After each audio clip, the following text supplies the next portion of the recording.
Today on Hot Seat, we have with us Sri Lanka's Foreign Minister, Rohitha Bogollagama. Welcome to the program, Mr. Bogollagama. Firstly, I'd like to start off by asking you how Sri Lanka's foreign relations have changed since the end of the war. One thing, in the first place, we didn't have a war in that sense of the word. We had a conflict. We had terrorism in Sri Lanka that covered the landscape as well as the people of our country for nearly 30 years. The government of President Mahinda Rajapaksa was able to counter terrorism in the most comprehensive manner. So that today, because today the people have become free after 30 years. And scourge of terrorism is not around or cloud in Sri Lanka. And to that extent, where the country has come together in terms of total inclusive process that has to be dealt in terms of the IDPs, then the resettlement process and the political empowerment. Is there a drastic shift in Sri Lanka's relations with the West, in particular countries like the US and Britain, after the war or the conflict? Yes, no, there's absolutely no so-called change of because with the West, I must state this, that the conflict was something the West supported in terms of a resolution. And LTT was an organization that was banned in the United States and proscribed as a terrorist organization.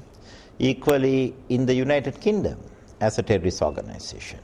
In addition to that, the entire European Union proscribed the LTT and banned it as a terrorist organization. They supported us during our difficult times in seeing that the TROs operating in some other countries were also persecuted by the legal authorities. We also had the facilities in terms of countering money laundering with the support of the United States and several other countries. Canada was very helpful in terms of proscribing the LTT as a terrorist organization and addressing our requirements in prosecuting some of the LTT criminals that were present in the West. France was equally receptive, being part of the EU and also prosecuting some of the criminals of the LTT. About 14 of them first caught in France, and the trials are still on. So likewise, we had the cooperation of the West. And today we are looking at a wider engagement in terms of our own values being brought in to the settlement process, the political empowerment, and we hope West will equally support us at this stage.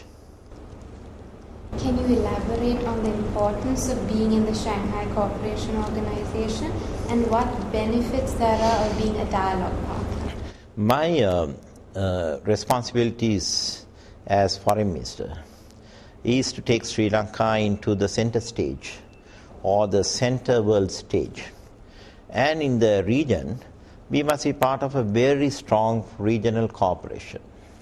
That is Asia. Asia is responsible for 2/3 of the world's population.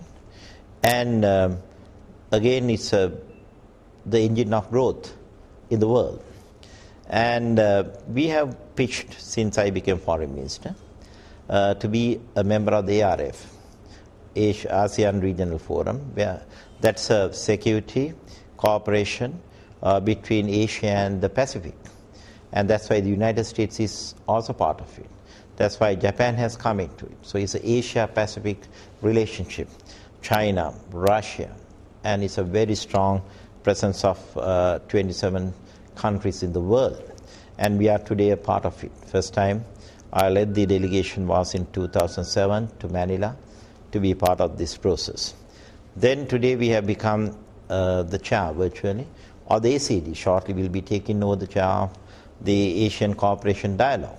And 30 countries of from the Far East to the West Asia that has come together, including Russia, China, and Japan, Australia, in terms of the ACD. And we'll be hosting the ACD summit in October this year, where 30 foreign ministers will be coming for the first time to Sri Lanka after the non-aligned summit. That was about 33 years ago. And that's another milestone that we have achieved during the last 2.5 years. Now we are part of the BIMSTEC, where the ASEAN and the SAARC regions have come together. Now what was left was the Shanghai Cooperation. And Shanghai Cooperation is important because two giants are represented in Shanghai Cooperation. That is China and Russia in the world, and are becoming a dialogue partner. I made the application last year. I canvassed for it with Russia and China and all the other countries, numbering 4 other countries. India is today an observer of the Shanghai Cooperation, equally Brazil, etc. Because everyone is trying to link into the Shanghai Cooperation. And Shanghai Cooperation is a regional grouping of countries devoted to political, economic, and social pursuits for the people.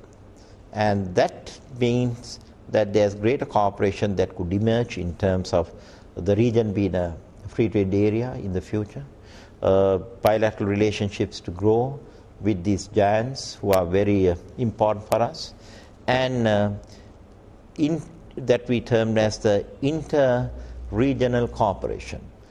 So that this region, if you are not part of it, one will wonder, why couldn't we become a part of it? So today, Sri Lanka, I have taken Sri Lanka from ARF to ACD, now to the Shanghai Cooperation. That's something I value a lot in serving as Foreign Minister and being able to pitch Sri Lanka into this stage.